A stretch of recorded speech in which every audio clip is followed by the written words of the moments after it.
Following up with the previous caller, where is he now? Welcome to the Therapy Brothers podcast. I'm Brannon.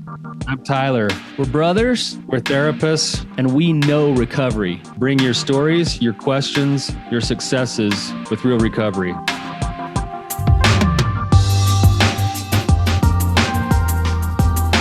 Hey, Tyler, you ready to have some hard conversations? Let's do it. Let the Therapy Brothers podcast begin. All right, you guys, I'm excited to follow up with this caller. He's an awesome human, and just to dig in with his story a little bit more. Before we do, I just wanted to talk a little bit. I'm starting a group, so I haven't run groups on my own and started new groups for a while. It's been about 3 years. So I'm starting a Reclaim Your Heart group. This is not a sexual addiction recovery group. It's deeper than that. This is about overcoming your shame.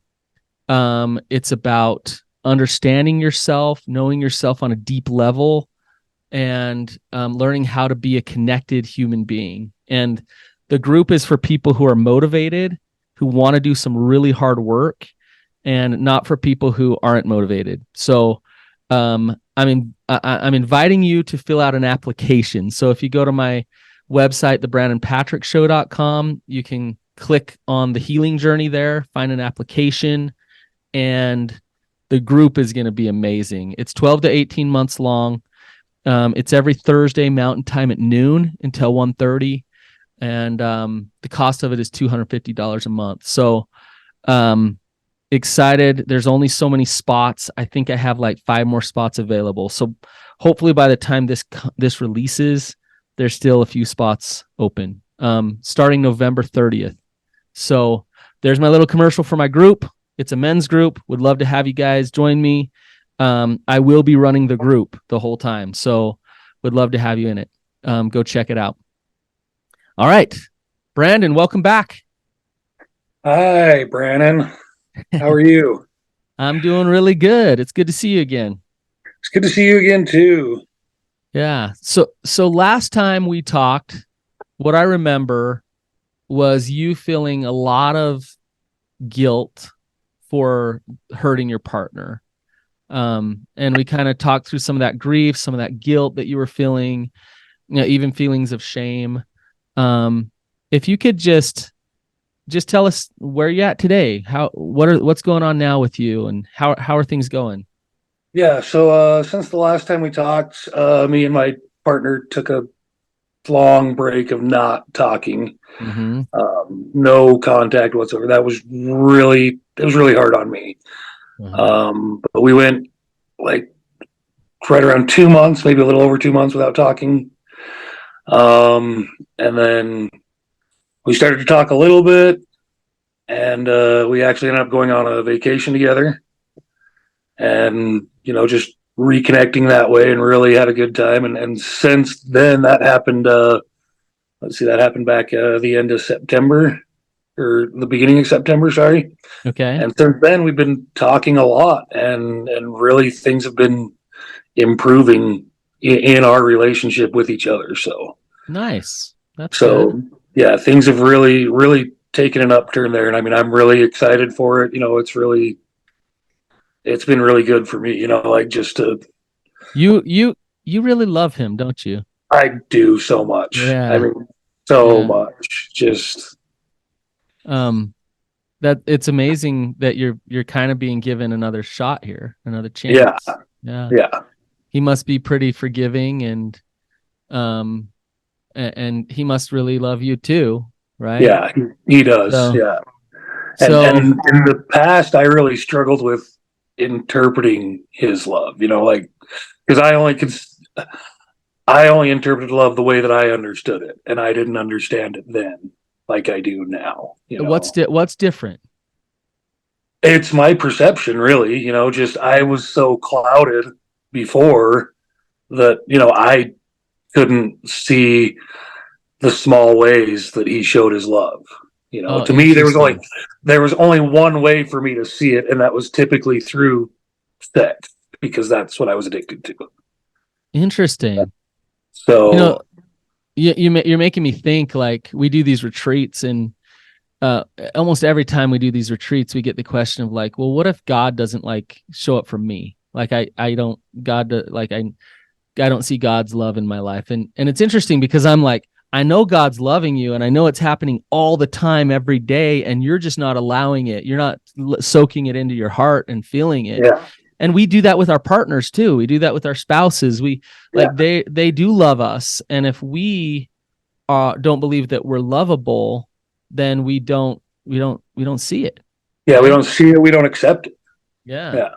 Yeah, that's a good point. So yeah, I mean, that's definitely one of the biggest shifts I've been able to make in myself. Yeah. Is Interesting. and I mean, it's with getting into recovery like I have been, and I mean, I when I got into it, I hit it hard. You know, and I mean, in the beginning, it was probably some compulsion there too. Just, I have to do this every day. I have to do this every day. These and in the beginning, that was good. That is what I needed at the time. Right. And I'm more at a point now where I can get up in the morning and be like, okay, what do I need today for myself, and then what can I give outside of that? Sounds like it's more in balance now. Where and you're absolutely right. At first, when all the chaos happens, like, have recovery be life. That's amazing. Yeah. But now it sounds like you're kind of getting in a good flow here. Mm-hmm. Yeah. Yeah. That's good. How do you not repeat the past behaviors, Brandon? How do you not hurt him again the way that you did? The easiest way to do that is just being more open, and when things bother me, bringing it up rather than stuffing them in and just trying to deal with it on my own. Bring it to the surface, talk, explain it, and show what's bothering me and why, and then we can work from there rather than me just putting my head down. Okay, I'll handle it. And has that been difficult? It's been a little hard, yeah. But definitely I'm getting way better at voicing my concerns when they come up. And that's the biggest thing, is just putting it out there rather than just taking it in and holding on to it. And how is he responding to you when you are being more authentic and boundaried and honest? Really, really well. I think he sees it. I think that he's empathetic with it and understanding of it. Yeah. Yeah, it's interesting. Kind of combining the two things that you've said, because you said earlier, like, I haven't really allowed or seen his love. Right.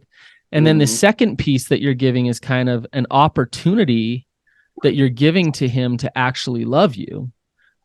Because if you don't open up and you're not authentic and you're not vulnerable in a relationship, how can your partner actually love you? Right. Yeah. And it's like, well, I want love, I want connection, but I definitely want it at a distance. Like, I don't want to be too, because then you could reject me or abandon me. So like, let me push you away because I'm scared that you might abandon me. Do you see how it's like this really messed up system? Yeah. I think my biggest problem for me was that I wanted it this way, and it's only this way that I understand it. Oh, interesting. Rather than, being able to open my eyes and see all the different ways that it comes to me. Yeah. I think that was one of my biggest problems. Why were you so set on that? Why were you so set on one way only? I think that was just a lot in my upbringing of, I only interpreted being loved when I, did this or did that, or, this is the only way that I understood being loved from my upbringing. And so, how remind me, was it like you earned love, like you were good enough? Yeah, pretty much. Yeah, it was you have to be good enough for it. Yeah. And if you don't do this or don't do that, then it's not going to be available. Right. It's kind of a weird feeling when you realize that that's a lie, and you actually receive love in your brokenness and in your failures. Where somebody's like, I'm here for you. I love you. I want to hold you while you're shattered. I want to empathize with you in your pain and in your struggle, which is way different than I need to be perfect enough so then you can think that I'm good enough. Yeah. right? And that's definitely how I lived for sure. I have to be good enough or Yeah. else. And Um, I can't show anything that is bad or is, is struggling for the right description here, but yeah. You know, Brandon, it's interesting. I do this thing in my groups or even at the retreats where we have the group members actually speak some of the things they're most kind of feel guilty and shameful about. And we go through this process where they all go through it and they all do it. And you know what we feel at the end of it? what's that? We feel connection. Yeah. It's odd, isn't it? Like, Yeah.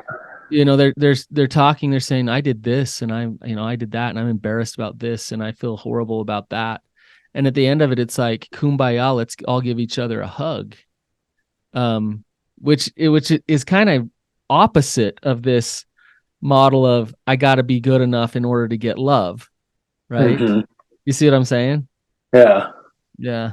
Real love happens with real vulnerability and when you can actually see the other person.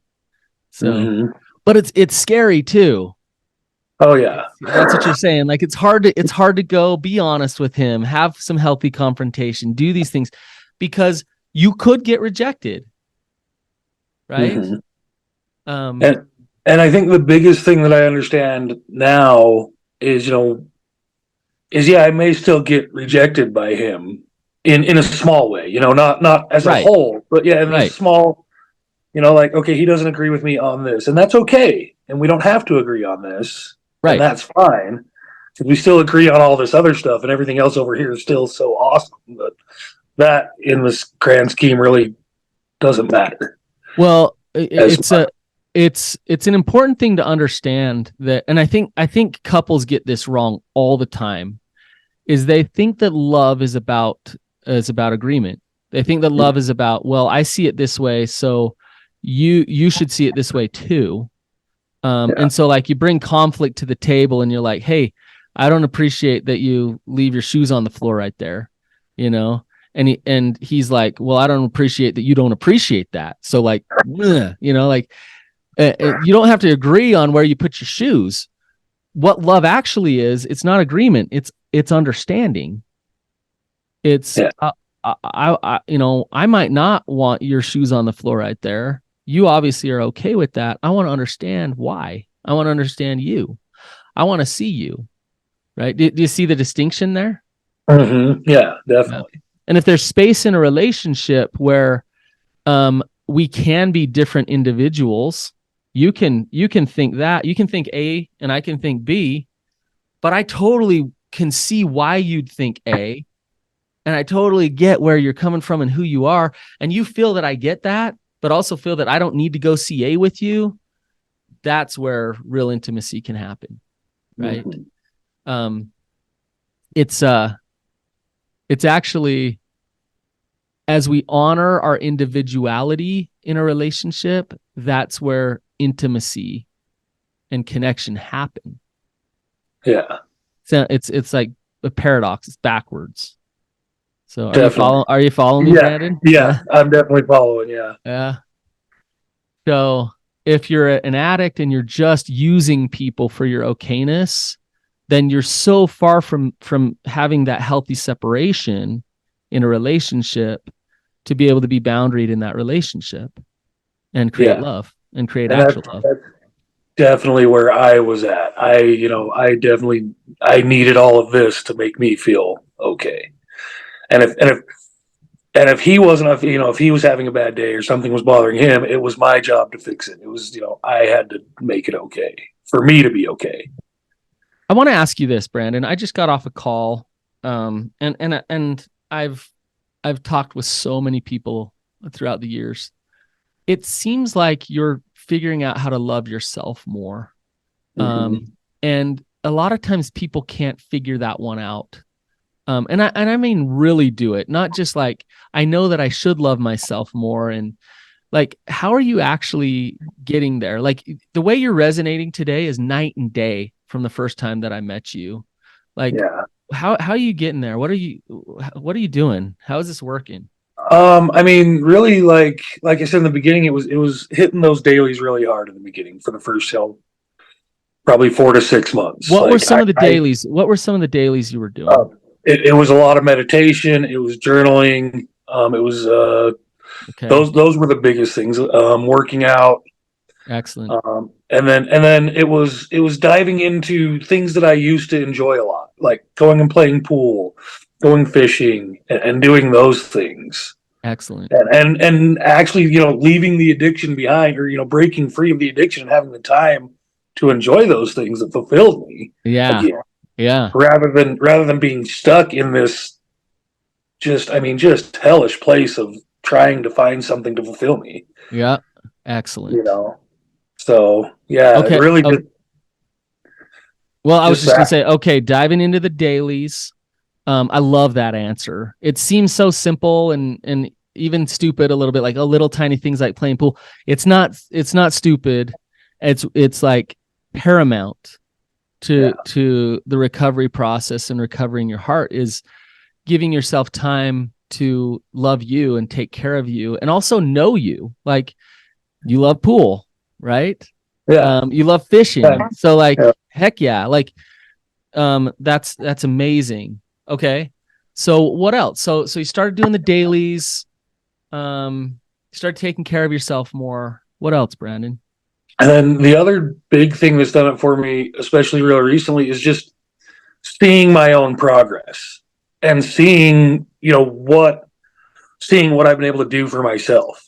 Okay. You know, just I Okay. mean, just minimizing all that chaos that I used to just live in, and just I resonated chaos, not just in my marriage, but I mean financially and emotionally. It was just uh, standing back now and looking at it, I'm like, man, how did I not understand I had a problem back then with how things were, 8 months ago, a year ago, compared to how things are today? It's like, man, how was I so blind to what was so bad for me?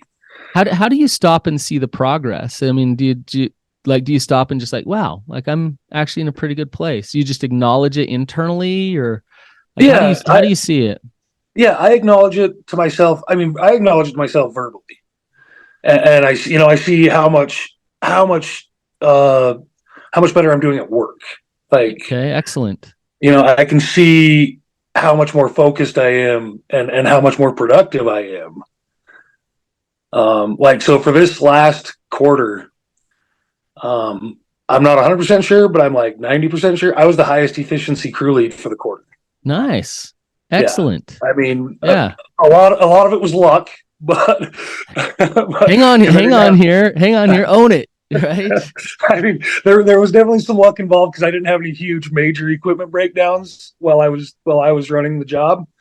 But I mean, yeah, we were efficient and things just went great. Awesome. And because I could be there and be fully involved in it rather than trying to do this work and then, having the addiction over here that I wanted to go do all day long rather than. Right. So you're noticing like the good things happening and it's like, wow, like that I mean that's quantifiable. Like it's like there's stats that are like I'm killing it at work. Things are going Yeah. good at work, right?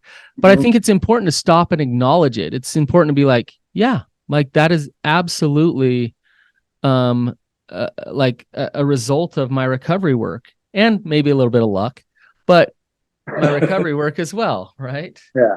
Yeah. Um, okay, so stopping to acknowledge the good, acknowledge the progress, seeing the good things going on. What about like learning how to love yourself again? Has there been any reconciliation in terms of trauma work and just kind of doing some of that deeper work for you? Yeah. Yeah. So I've started some EMDR work recently. Okay. So just in the starting phases of that right now. Okay. So you still have some So, work to go there. yeah. Yeah. Yeah. Yeah. Are you There's are you there's there's there's definitely still a long road ahead of me for sure, and is it that looks a lot less bleak these days. that's good. Is are you excited? Are you scared? Are you how are you Yeah, feeling I mean, I about? Yeah, I'm definitely excited, and there's definitely some fear behind it as well. Yeah. If you go there, you kind of open up some of this stuff. It, yeah, I mean, the pathway to healing oftentimes is right through the pain. And Mm, so, it's hard because you've gotten yourself to a really good place, right? yeah. So why go open up the Why go- wounds, you yeah, know? yeah. Yeah. But yet But I I think, know that I also know that even the good place that I'm at now, if I don't if I don't continue the work, I won't get to a better place. I know that I know there's more that's going to be even better down this road further. do you believe that you can recover? Oh yeah. Oh, I like that answer. Oh yeah. Because we talk about recovery, and it is both. I believe that living healthy, like living a healthy life, is a lifelong process. That's Mhm. You're in recovery for your life. I also believe you can recover. Like I Yeah. believe that you can go down to the root of the pain, the problem, the trauma, whatever. You can desensitize that. Um, and you can reprocess that, and you can actually like recover from all of it, which then helps you not need the compulsive behaviors and all the unhealthy coping tools that cause all the Mhm. destruction in your life. So when you say, Yeah. "Oh yeah, I can recover," heck yeah, Brandon, and Yeah. you're on your road toward that. Like Oh yeah. For you're doing sure. excellent. Yeah. Um, doesn't mean the demons won't come back and try to fight their way back in. Like that. Yeah, and that's definitely something I fear as well is getting complacent in where I'm at. Right. Also, like I can't just pull the brakes off all the way and be like, oh, I'm good now. I'm gonna be fine. I gotta stay focused on when things try and come back in, what I want to let in and what I don't. Do you know how you guard against that? I mean, I don't know the best way. No. The best way to guard against that complacency is a good support system that's there no matter what, and without an end in sight with that support system. So like if you have a good just recovery sponsor or group members or therapist or whatever, and they're just like, hey, where are you at? Where are you at? And they'll see you slip. They'll see you be like, oh yeah, yeah, I'm not, I'm not doing any dailies now, or like journaling. What's that? They'll be like, hang on here, like, okay, Brandon, what's going on, right? Why? Or, Why? yeah, or if you get in a big fight with your spouse or whatever, and it's like, well, F it, like I'm ready to just, and they'll be like, hang on here, like your recovery is bigger than this fight. Yeah. Like you can work your tools, you get yourself through it. So your support system guards against complacency, and a support system that will hold you accountable will really help you in those moments. There's going to be ups and downs in your life, like we know that, right? Yeah. Um, and it's not about not having the ups and downs; it's about navigating the ups and downs that really matters. And a downturn can turn into a spiral Yeah. if you don't have the systems in place, the recovery capital there to kind of catch you. Yeah. But if you do have the systems and the recovery capital, then those downturns are actually real good moments of learning that strengthen your recovery. Yeah. Right. I was definitely really good in the past at spiraling hard down, almost as fast as I could. With nothing to catch you except for the Yeah. addiction that was like, here, just keep Yeah. like getting the hit here. And Right. that it, as much as I hate to say it, it did a lot for me over the years. Yeah. I mean, it gave me a lot of comfort. It gave me a lot of they were fleet. It was fleeting comfort. It was fleeting feel good, But it's but it did it's supply it. it's such a conniving, I don't know what other word to say other than piece of shit thing, because it's like Yeah. I'm the only thing that's here for you in this Yeah. moment. And so use me, I will chew you up and I will spit you out. Like, you will feel horrible about yourself after this, but I'm here for you. Right. Yeah. So And I'll still be here for you. yeah, Yeah. I'll always be here for you. But you know what? There's a price that you're paying, Oh yeah. and I'm going to take that from you, that price. And even at the times where you're like, well, I don't even feel guilty. I feel nothing when I do it. No, it's still taking its it's still taking its payment. That little bit, it's just taking your soul piece by piece. And you've learned to numb yourself to the effects. Yeah. So you get to this place of just pure numbness, right? And then you're living this deathless death, and the addiction is like, yeah, did it, got it. Yep. Got it. Right? It's mine. Right. And so it's this thing where it's like, hey, appreciate the addiction, Brandon. That's great. I actually love, I know people are getting in recovery when they actually can acknowledge how great the addiction was. Because when you can do that, you can say,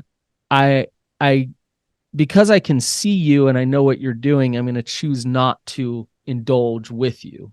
Right. Mm-hmm. Yeah. I'm not going to fight against you. I'm actually choosing something different. Yeah. Right. Have you experienced that where you're not fighting, where you're not just battling against the addiction? Yeah. Oh yeah. I mean, definitely, even like just probably 4 months ago, it was still a lot of white knuckling, a lot of, yeah, definitely fighting away from it. Yeah. And doesn't mean that, if you're in a state where you're not fighting it, doesn't mean you won't have triggers, doesn't mean you won't have temptations. But when those things come, it's like, oh yeah, like there's those things. I'm good. And when that hits me at this point, I look at it and say, yeah, I remember when I used to do that, and I remember after that what I didn't like about it. Right. So right. for now, I'm just going to let you stay over there. Yeah. I see you there. I understand you want me to come in, but I don't want to do that anymore. Yeah. Yep. I call that playing the tape in your head, where you kind of watch the reel, where it's like, okay, like I know I could go act out. I know I could go do this, and I know where that goes, and I see where that goes. And so I'm going to choose not to do that.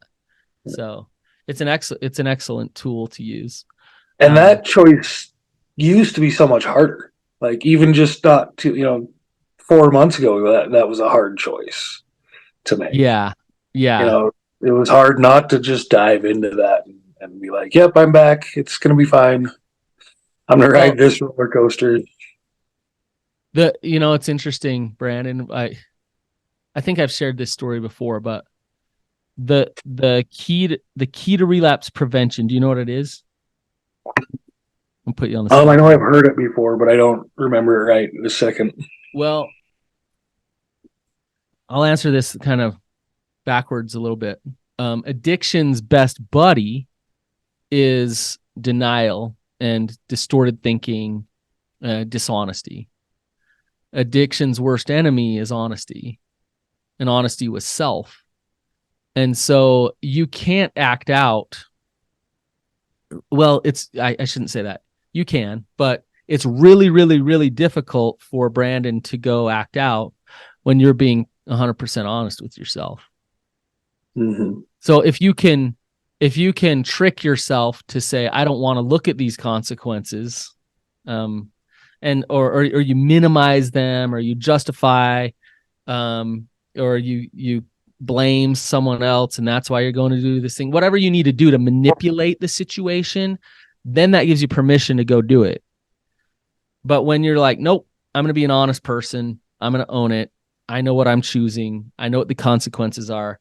Wow, I'm honest with myself. I don't want to do that. If I'm really actually honest with myself, it's like, screw you, addiction. Like, yeah, you stay over there. Like, I'm good. Right? You see what I'm saying? Yeah. And it sounds like over the last 3 or 4 months, you're kind of learning, like, hey, I'm going to stay honest with myself.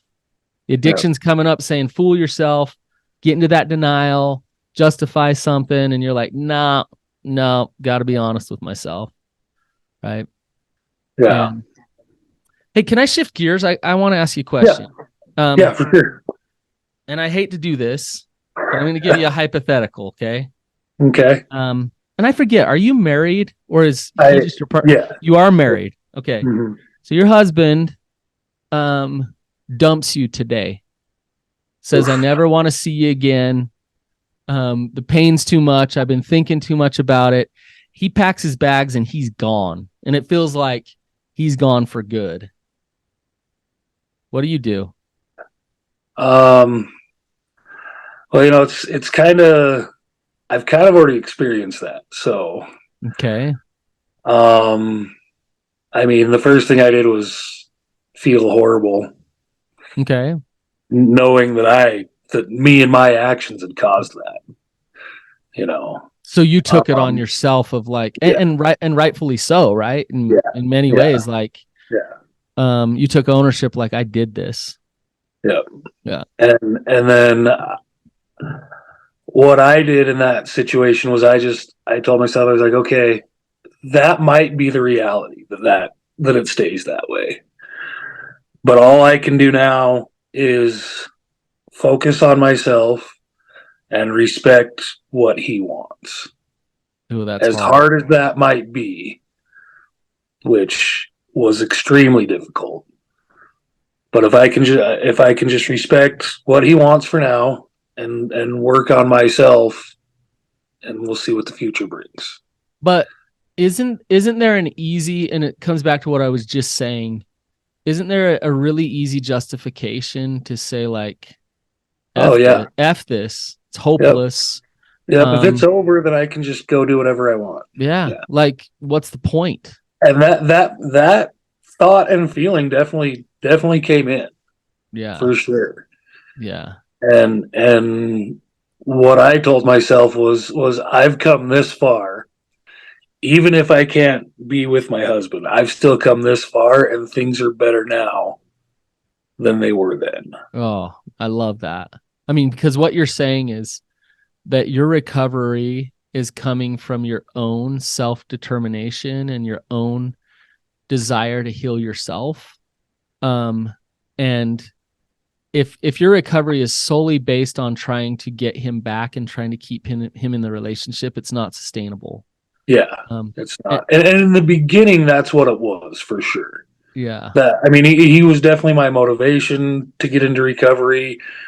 To save our relationship is the reason that I started it, and it didn't take long being actually into recovery to shift it for myself.